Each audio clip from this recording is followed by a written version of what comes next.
Hi there, I'm Adrian. I'm here to show you how to set up the Sony MLS-X1 for MVS control and serial tally feedback to Companion.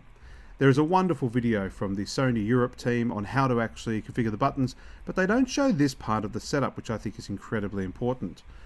So I've created this video to show you how to do it, so you don't have to go through pulling your hair out like I have. So here we go. The first thing you want to do is, I like to navigate from the first left pane, the second left pane, and then across the bottom as my 3 steps. So to do this setup, we're going to click on the home button. We're going to click on the setup button. We're going to scroll down to router tally. We're going to click on tally, and we click on serial tally. That's page 19106.27. The thing you want to do here is set serial tally 1 to TCP port 2020, set up 128 or 256 depending on what you're doing. Set your tally type to be red and green 1, and then go through here, click all of these and click, for example, if I want to go to start at 10, we can start at 10, but I like to start at 1 because I like things to match up. Same thing for serial tally 2. Set that one to 2021, again 128, again edit, red 1, green 1, and do the same thing here where we set the first number to 1 by selecting all, and it coincidentally sets all the rest of them. That's the first part of the setup. The second part of the setup is to go to external devices, serial port net assign. And what you can see here is I've actually already assigned port 1 to be serial tally 1. I've called it Tallyman because it's talking to a Tallyman. And the reason we're using Companion in the meantime is because we're waiting for some cables to be made up. We're then going to go to the second port, assign that one to serial tally 2. I'm going to call that one Companion, and again assign it to panel 1. From here, we can now jump over to Companion to complete the configuration. So here we are in Bitfocus Companion. As you can see, a lot of this has been configured already, but I'm going to show you through how to do it.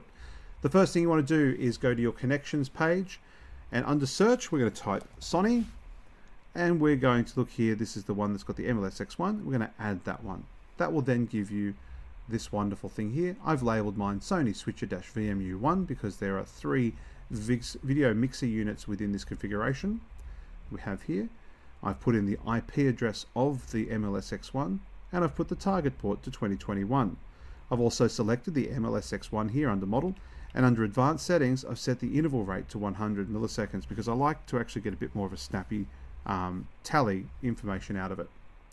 From here, we're going to jump over to the buttons. Now that we can see we've hit save on that one, the tick has gone green, we're over on buttons.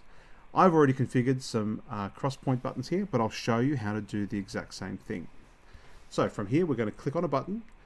We're going to create a button because there's no presets in this at the moment, so we're going to create it manually. We've clicked on the button, we've clicked create button.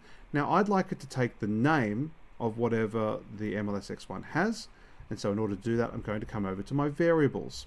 I'm going to click on VMU1, and I'm going to type in, what was it called again?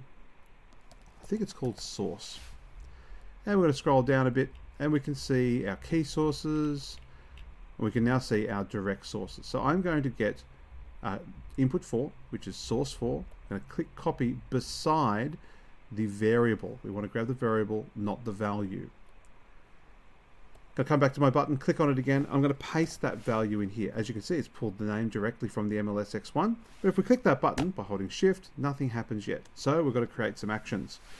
Now, once you've done it once, you can see it'll come in under this menu. But if you want to find it the first time, go under the folder, click on the VMU or the Sony Switcher, whatever you've called it, and we're going to add a crosspoint ME action. We're then going to click done. From here, on this one, we're going to select our VMU, which is 1 in this case. We're going to select PP, that's what I want to control, and I want to control the program bus. I'm going to change this from primary 1 to primary 4.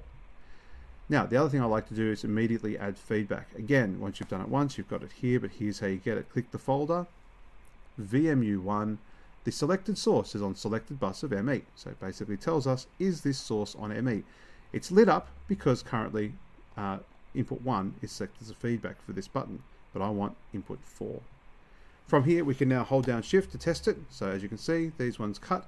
And if I glance over at the MLS-X1 here, it is cutting away. Now, another thing that you would have noticed is that I like to do tally in this environment. And unfortunately, we don't have the Tallyman cables finished yet. So I've actually set up a little mod bus. If we go back here,